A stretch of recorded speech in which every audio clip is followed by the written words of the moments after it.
म्हणजे चला गावातल्या पाटलाकडे भांडण मिटू.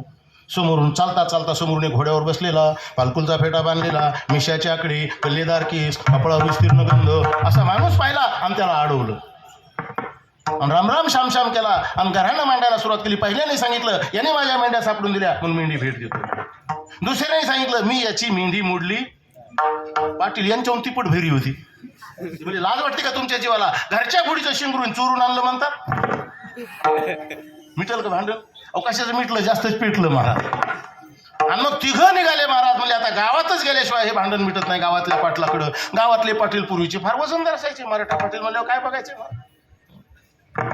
फार वजनदार असायचे मराठा पाटील. एका एका पाटलाला 10 बायका. लोकांचं कशाला सांगा, माझ्या बापाला 4 बायका होत्या. विठाला विठाला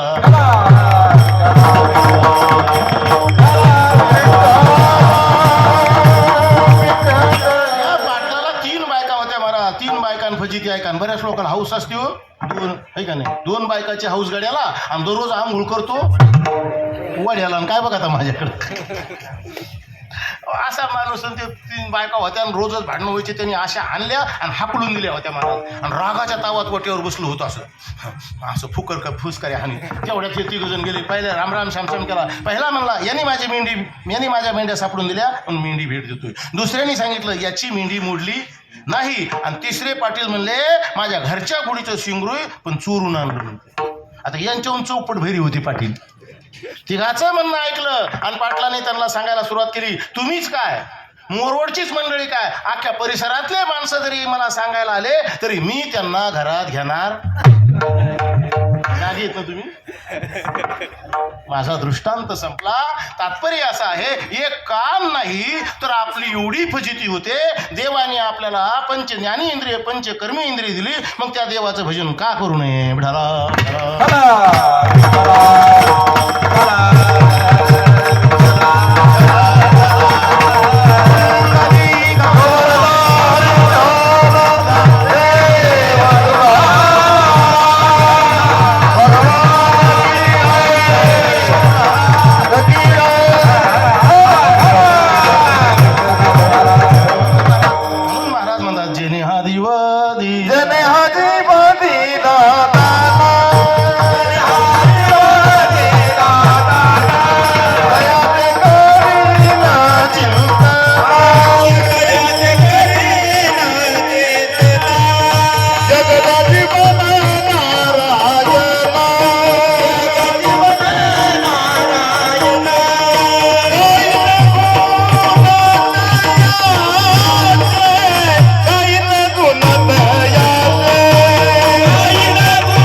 ज्याने हा जीव दिला दान तयाचे करीन चिंतन, जगत जीवन नारायण गायीन गुण तयाचे. महाराज म्हणतात ज्यांनी पंच ज्ञानेंद्रिय पंच कर्मेंद्रिय भगवंताने करोडो रुपये किमतीचा आपला नरदेह दिला, मग मला सांगा गळ्यात माळ का घालू नये?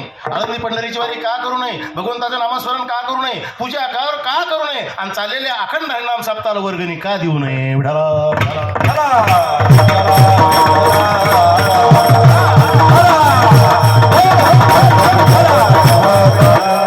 सांगायचं तात्पर्य नित्यर्थ असा आहे, भगवान परमात्म्याने आपल्याला करोडो रुपये किमतीचा नरदेह जो दिलेला आहे त्याचं मुख्य एम जर काही असेल तर तो भगवान परमात्म्याची प्राप्ती आहे. आणि तो भगवान परमात्मा जर कशाने प्राप्त होत असेल तर तो संतांच्या दर्शनाने होत असतो. आणि मग अशा संतांचं दर्शन जर आपल्याला झालं तर ते संत ओळखू यावेत, एवढ्या करता जगद्गुरु तुकोबारा अभंगाच्या पहिल्याच्या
विष्णुदास जगी पाप पुण्यांगी नातळे त्या गोविंदासनी गोविंद शयनी गोविंद त्यामणी बैसलासे. म्हणून कीर्तन रूपी सेवेकरता निवडलेल्या अभंगाच्या द्वारा जगद्गुरु श्री तुकाराम महाराज अनंत कोटी ब्रह्मांड नायक भगवान पंढरीश परमात्म्याच्या भक्ताचं साधूचं वर्णन करतात, किंबहुना लक्षणं सांगतात. 3.5 चरणामध्ये आंतरलक्षणं सांगितलेली आहेत आणि 1.5 चरणामध्ये बाह्य लक्षणं सांगितली. बारकाईने चिंतन करा, त्याच्याशिवाय मानवी जीवनाचा उद्धार होणार नाही. संत भेटल्याशिवाय आपला उद्धार नाही, इथपर्यंत आपण आलो होतो. संतांच्या नुसतं भेटून भागत नाही.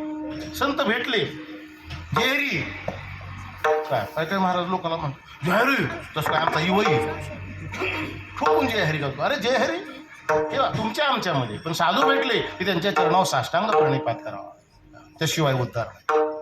म्हणून संत सांगतात, जगद्गुरु तुकोबराय सांगतात, तुम्हाला तुमच्या जीवनाचा उद्धार करायचा असेल तर तुमचा उद्धार हा सत्संगतीवर डिपेंड्स आहे. जोपर्यंत तुमच्याकडून सत्संगती घडणार नाही, जोपर्यंत भक्तिभावाने तुम्ही त्या साधूकडे जाणार नाही आणि जोपर्यंत तुम्ही त्या साधूच्या चरणावर लीन होणार नाहीत, नतमस्तक होणार नाहीत, तोपर्यंत तुमचा उद्धार होणं इम्पॉसिबल आहे. म्हणून देव भेटावा, उद्धार व्हावा असं वाटत असेल तर संत चरणावरती जावं लागतं. आणि त्या संत चरणावर जात असताना आमचे वैकुंठवासी परमपूज्य घुले बाबा म्हणायचे, लोकांचं उभं पीक आलंय, पण याच्यातला खरा साधू कोण हे कळण्याकरता जगद्गुरु तुकोबरायांना लक्षणं सांगावं लागले. विठाला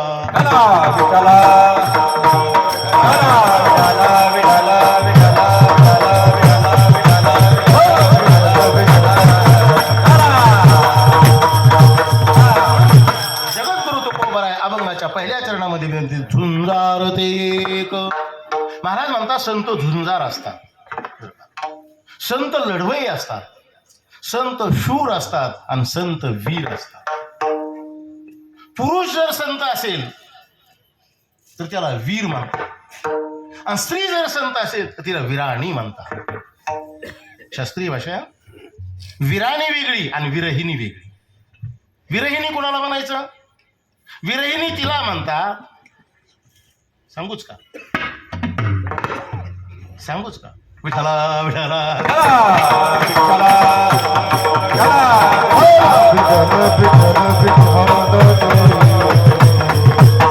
विरहिणी कुणाला म्हणतात? एखाद्या पुरुषावर प्रेम करणारी एखादी स्त्री आहे, त्याच्यावर नितांत तिचं प्रेम आहे, पण तिच्या प्रेमाचा आणि त्याच्या प्रेमामध्ये फाटा पडतो. त्याला काही इंग्रजीत काय म्हणतात नाही कळायचं. विठाला विठाला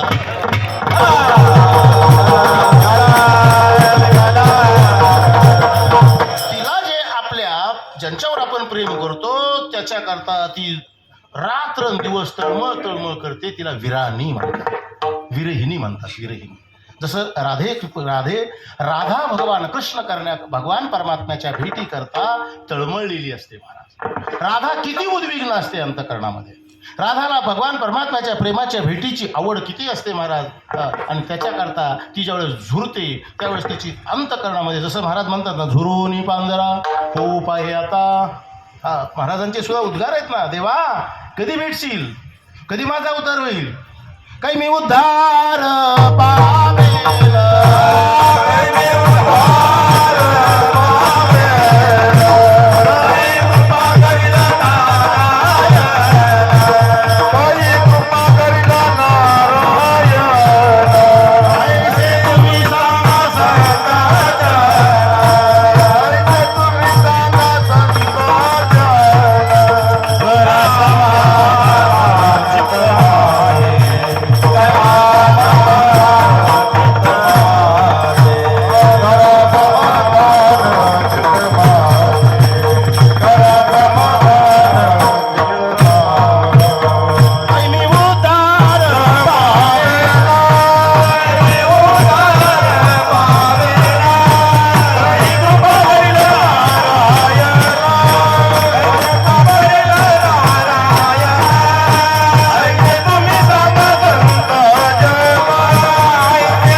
आयशे तुम्ही सांगा संत जण, करा समाधान चित्त माझी.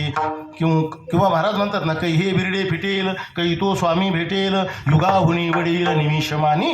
याचा अर्थ असा आहे, ही जी अवस्था आहे याला विरहिणी म्हणतात, विरहिणी अवस्था आहे. आणि स्त्री जर परमार्थाला लागली तर तिला विराणी म्हणतात, आणि पुरुष जर परमार्थाला लागला तर त्याला वीर म्हणतात. वीर विठ्ठलाचे गाडे कोण पाहे तयाकडे, म्हणजे वीर म्हणतात. तसं जगद्गुरु तुकोबराय म्हणतात, संतांचा जर विचार केला तर संत झुंजार असतात, संत लढवई असतात, संत शूर असतात, आणि संत वीर असतात.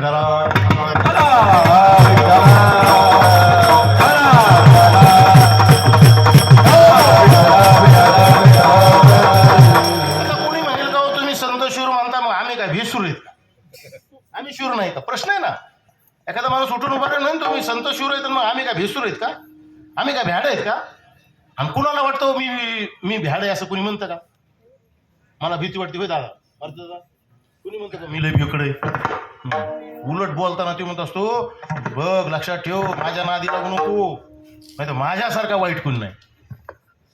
धमकी देतात नाही का? आता त्याच्या पोकळ धमकी असतात, हा भाग वेगळा आहे म्हणा.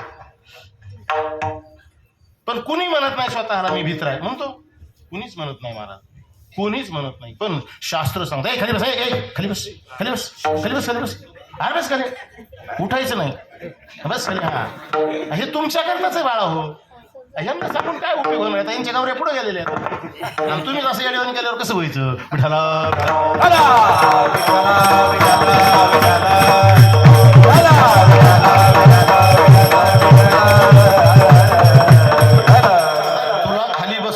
मोठेपणा नाही, पण संप्रदायाची शिस्त बिघडली, लक्षात आलं. आणि तुला हे शिकायचंय पुढं, कारण कसं आहे, यांच्यावर उद्याचा देश अवलंबून आहे का नाही. याचा एखादा विलासराव होईल, याच्यातले स्वर्गीय गोपीनाथरावजी मुंडे साहेब होती, याच्यातला एखादा देवेंद्र फडणवीस होईल, याच्यातली एखादी सोनिया गांधी होईल, मायावती होऊ नये म्हणजे बाजू.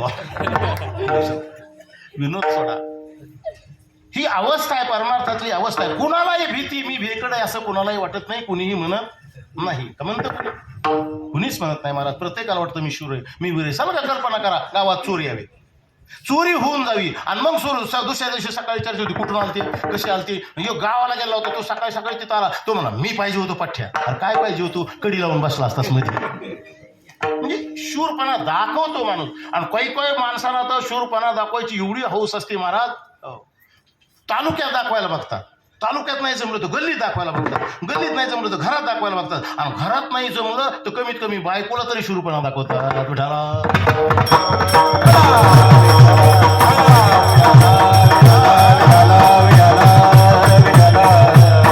काय झालं, एक माणूस घरांदाज पाटील होता, आणि शासनाने त्याच्या आजोबा पंजोबाने काहीतरी एक मोठा पराक्रम केला होता, आणि शासनाने त्याला एक तलवार दिली होती. त्याला म्हणजे त्याच्या आजोबाला तलवार दिलेली होती. म्हणजे बघा, आम्हाला शूरपणा दाखवायचा कसा प्रयत्न करतो.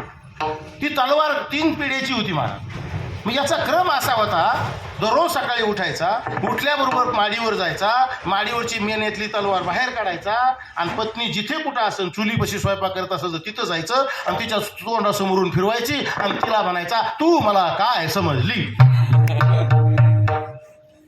1 दिवस झालं, 2 दिवस झालं, रोज त्याचा कार्यक्रम असायचा. ती म्हणायची, अहो इकडं चूल आहे, इकडं मूल आहे, मला लागेल नाही तर मुलाला लागेल, हे काय तुमचं. पण त्याला ते जमतच नसायचं महाराज. दररोज सकाळी उठला, वर जायचा, माडीवर जायचा, तलवार बाहेर काढायचा मेहनतून, तिच्या समोर जायचं, आणि म्हणे तू मला काय समजली. ती म्हणायची, मी तुला लिंबाचा पाला समजतो. आता ज्याच्या त्याचा औषध ज्याला त्याला माहितीच असतं ना, हे काय सांगितलं पाहिजे. 1 दिवस तिला रागच आला. ती म्हणली, तुम्हाला फारच शूर आहेत ना तुम्ही, तुम्ही फारच धैर्यवान आहेत ना. एक काम करा म्हणले. काय? भारताचं आणि पाकिस्तानचं कारगिलमध्ये युद्ध चालू होतं त्यावेळेची युद्ध चालू होतं. ती म्हणली, तुम्हाला फार शूरपणा करा वाटतो ना, एक काम करा, पाकिस्तानच्या आणि भारताच्या हद्दीवर कारगिलमध्ये युद्ध चालू आहे, तिथं जा आणि तिथं काहीतरी पुरुषार्थ करून दाखवा. म्हणा, जातोस काय? साधं समजलंस का काय? निघालोच म्हणला, गेलो ना महाराज. गेलो. कर्मधर्म संयोगाने आपला आणि पाकिस्तानचा शांतीचा करार झाला होता, युद्ध थांबलं होतं, त्याचा धर्मयोग चांगला होता. आणि काय असा प्रेताचा खच पडलेला होता. बघितलं त्यांनी आणि विचार केला, मला ही संधी आता बायकोवर इम्प्रेशन मारायची. लय बायका इम्प्रेशन मारते तो काय सांगा तुम्हाला मारा नवरी मारते देत नवरी बायका सुद्धा इम्प्रेशन मारते चुंबू काकाची नाही ना. अहो लोकांचं कशाला सांगू माझं सांगतो ना. आम्ही बैठकीत 4-5 महाराज लोक बसलो होतो. आमच्या मालकीन तिकडे पलीकडच्या वडीमध्ये होत्या. आम्ही आमच्या उघड परमार्थाची चर्चा चालली होती. तिने आपलं उगं असं सहज बोट केलं असं बोट केलं. मला वाटलं काहीतरी कामाचं घेऊन पटकन गेलो तिकडे तिकडे काय रे कशाला हाक मारली म्हणली हा कशाला मारली मी नाही हाक मारली माझं काय काम आहे म्हणलं असं बोट का केलं म्हणली वजन बघायचं होतं माझ्या बोटात किती. हे आमचं असायचं तुमचं कसं विठाला.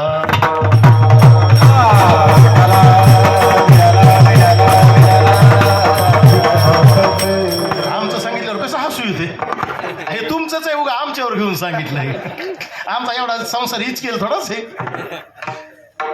विठाला.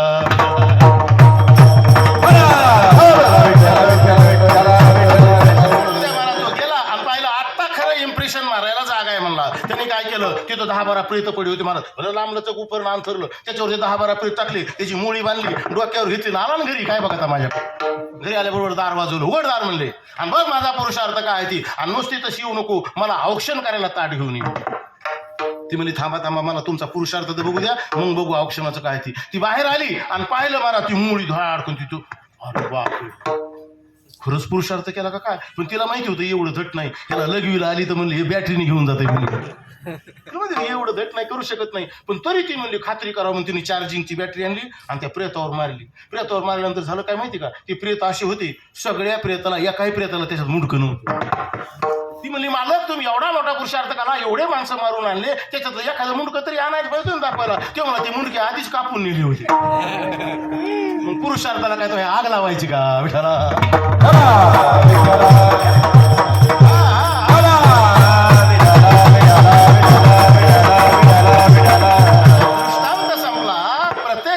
मी शूर आहे पण सुभाषितकार सांगू शतेशे जायते शूरः सहस्रेषु च पंडितः वक्ता दशसहस्रेषु दाता भवती वानवाः.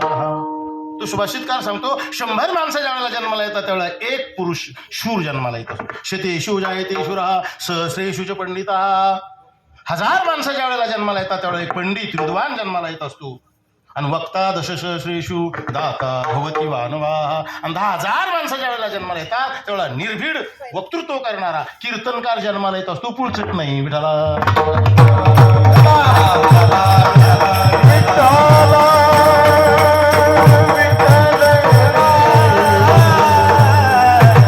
नाही तर पंडित तर कितीतरी आहेत महाराज कितीतरी पंडित सांगता येतील आपला. एक पंडिताला अहंकार झाला होता राजभाऊ महाराज. एक पंडिताला अहंकार झाला होता मी फार विद्वान आहे आणि प्रत्येकाला प्रश्न विचारी चालायचा आणि त्यांनी असा कंदील लावला होता दिवसा त्याच्या बैलगाडीला कंदील आड केलेला आणि ते कंदील लावून चालायचं.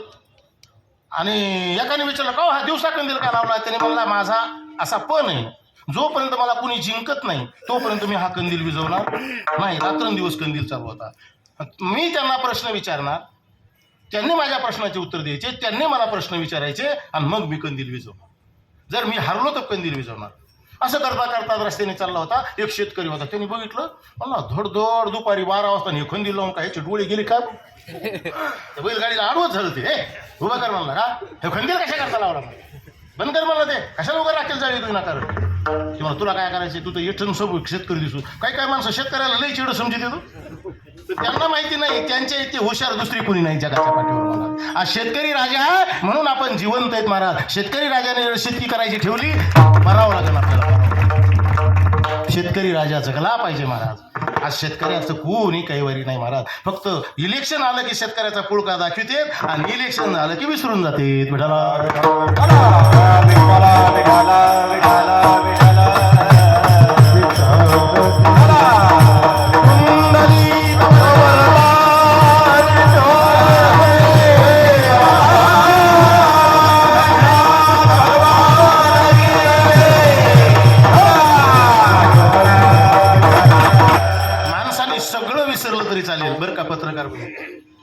माणसाने सगळं विसरलं तरी चालेल पण 2 गोष्टी विसरू नका.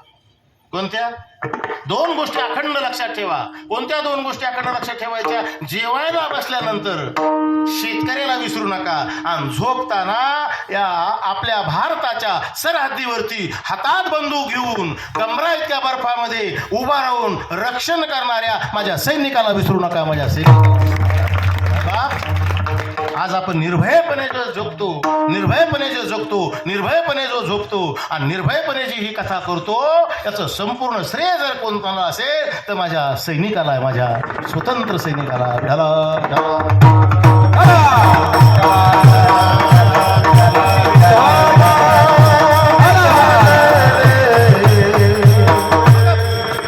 समजा कल्पना करा, जर या जगातून डॉक्टर संपले, काय जर या जगातून डॉक्टर संपले तर किती टक्के लोक वाचतील? 50% तरी वाचतील.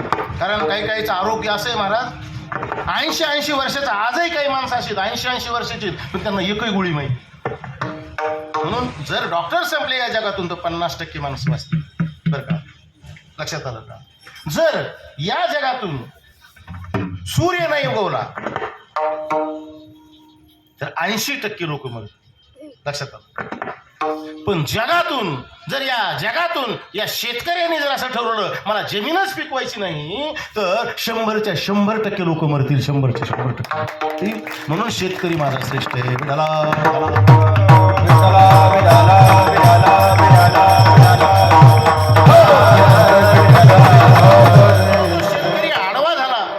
शेतकरी आडवा झाला कशा करता दुपारी खंदी लावला. त्याने सांगितलं बाबा माझा असा पण आहे, मी प्रश्न विचारणार, त्या प्रश्नाची उत्तर द्यायची, आणि त्यांनी मला प्रश्न विचारायचे, जो मला हरविल त्यावेळेला मी कंदील विजवणार आहे. तर मला एवढंच का? म्हणला हो. मग मला विचारू का तुम्हाला प्रश्न? मला मीच विचारतो अगोदर तुला प्रश्न. मी अडाणी माणूस आहे, मला तू तर शिकलेलाच आहेस किती केलं तरी, शास्त्री आहेस, आचार्य आहेस, पंडित आहेस, तुझं काय बाबा माझाच प्रश्न का उत्तर दे, मग बघू तुझ्या प्रश्नाचं काय ते. बरोबर मला विचार. आता ती जिथं बसला होता का तिथं माती होती, त्याने काय केलं, असा हात घातला, शेतकऱ्यांनी असा हात घातला, हातात माती घेतली आणि असा वर हात केला सुभाष महाराज. बघितलं म्हणला हो. काय म्हणला माझ्या हातात? म्हणला माती. मला सांग बरं किती माती? आता ती शास्त्री झालं होतं, ती विचार करायला लागलं, पाव किलो म्हणावं का, 8 पाव म्हणावं का, 10 ग्रॅम म्हणावं का, 20 ग्रॅम म्हणावं. असं गप्प उभं राहिलं. अरे भाड सांग ना मला लवकर किती माती ती. आम्हाला शास्त्रीन पंडित होऊन आलास, अरे सांग ना किती माती ती विचारच करायला लागली. ते म्हणला हे वगड्या, त्याला वाटायचं पाव किलो म्हणावून छटाकच भरली तर, आणि छटाक म्हणावून अर्धा छटाकच भरली तर फेल जाईल ना. तू विचारच करू लागला. आणि शेवटी ते म्हणला हे वगड्या, तू मीच आहे तिथं. म्हणला आपण बघायचं काय मोरोडची लोक नाही, ही वर्गावची नाही आणि ती गावची नाही, आपण दोघंच आहे. मी हारलो बाबा, पण सांग बरं किती? किती काय म्हणला? मुठभर तर आहे. आता उत्तर काय अवघड होतं का? पण एवढं अवघड आहे विठाला.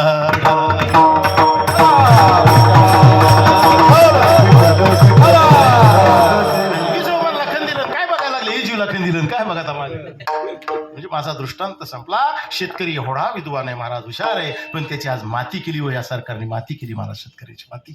काय अवघड आहे महाराज गोष्टी. हा, आज कापूस कुणीकडे चाललाय, हा, सोयाबीन कुणीकडे चालली, आणि सोनं कुणीकडे चाललंय. सोन्याचे भाव काय होते, ऊसाचे भाव काय होते दत्ता भाऊ, आणि आज काय चाललंय? शेतकऱ्याची माती झाली विठाला.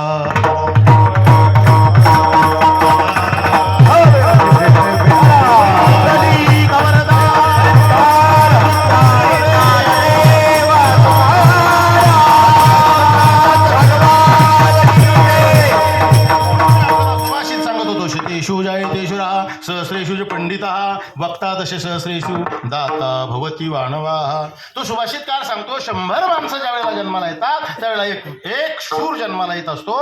म्हणून आपण शूरच्या यादीत बसत नाही. आपला फॉर्म आधीच काढून घ्यायचा, अविश्वासाचा ठराव घ्यायच्या आधी.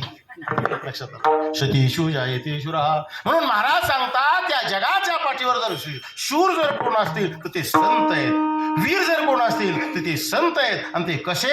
महाराज म्हणतात झुंजार ते विष्णुदास जगी. महाराज म्हणतात झुंजार आहेत, लढवई आहेत, आणि त्यांनी केलेल्या युद्धाचा परिणाम पाप पुण्य अंगी नाते.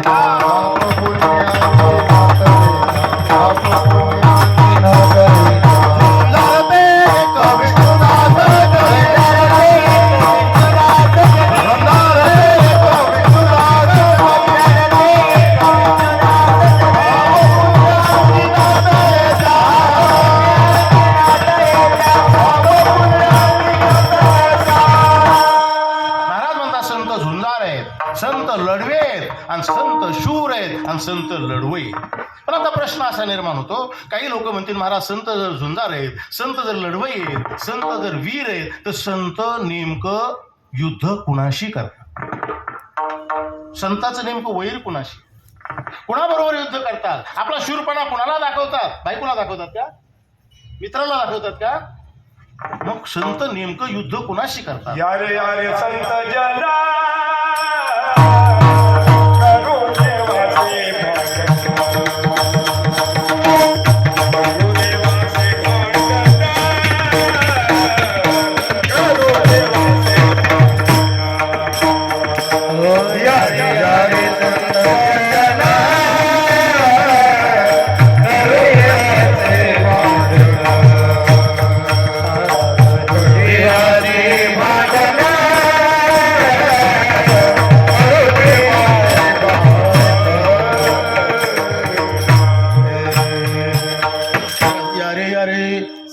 संत जन करू देवाशी भांडण. साधू संतांचं भांडण देवाशी, पण ते प्रेमाचे बरं का. मग नेमकं संत युद्ध कुणाशी करतात? संत दोन दृष्टीने युद्ध करतात. एक तर आतून युद्ध चालू असतं संताचं, आणि दुसरं बाहेरून युद्ध चालू असतं. बाहेरून कुणाचं युद्ध चालू असतं? बाहेरून कुणाशी युद्ध चालू असतं? महाराज म्हणतात संतांना दोन ठिकाणी युद्ध करावं लागतं. एक पहिली गोष्ट जगाशी भांडावं लागतं. मला सांगा ना, जगाशी भांडावं लागतं म्हणजे जग काय परमार्थ करण्याला सगळेच माणसं काय चांगलं म्हणतात? महाराजांच्या प्रमाणे लग्न करू जाता म्हणती मातेला, न करिता म्हणती नपुसक. एकाला बवळं बाळा व्हायनात म्हणून त्याने पहिली बायको केली, पहिलीला झाला म्हणून दुसरी केली, दुसरीला बायको केली मग तिसरी केली, तिसरीला झाली नाही म्हणून चौथी केली, मग दोन पोरं झाली. मग एकाने विचारू कसं काय वाटतं पाटलं? त्याचं काय घेऊन बसले बाबा, आता काय साधं आहे का? काय चार बायका केल्यात? आपण कशा करता केलं हे बा? म्हणजे जन असंही आहे. म्हणून महाराज म्हणतात आम्हाला आता युद्ध करावं लागतं. अंतर्बाह्य आम्हा युद्धाचा प्रसंग, अंतर्बाह्य जग आणि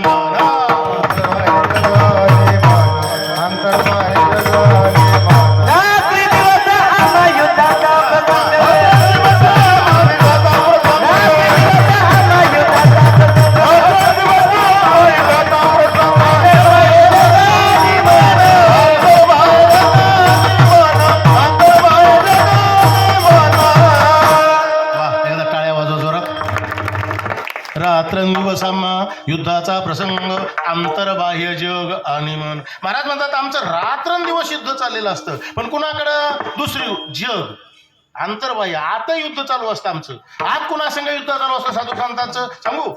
परमार्थाला आड येणारे जे विकार आहेत, कोणते कोणते? काम, क्रोध, मद, मत्सर, दंभ आणि अहंकार. हे परमार्थाला खरे परमार्थाचे शत्रू आहेत. विषयदरीचे वाघ अनुपराय गोळ लिहितात, भजन मार्गेचे मांग मारकजे. परमार्थाला आड येणारे शत्रू ते परमार्थाला किती आड येतात महाराज. म्हणून आतून युद्ध करावं लागतं आणि बाहेरून जगाशी युद्ध करावं. अंतर्बाह्य जग आणि मन. जगाशी जग तरी काय चांगलं म्हणतं का? काय सांगावं, मी एका कीर्तनाला गेलो महाराज परवा जालना जिल्ह्यात, आणि एका श्रीमंत माणसाच्या घरी व्यवस्था केली होती थांबण्याची. जेवण वगैरे झालं आणि तिथले आजोबा होते, त्यांची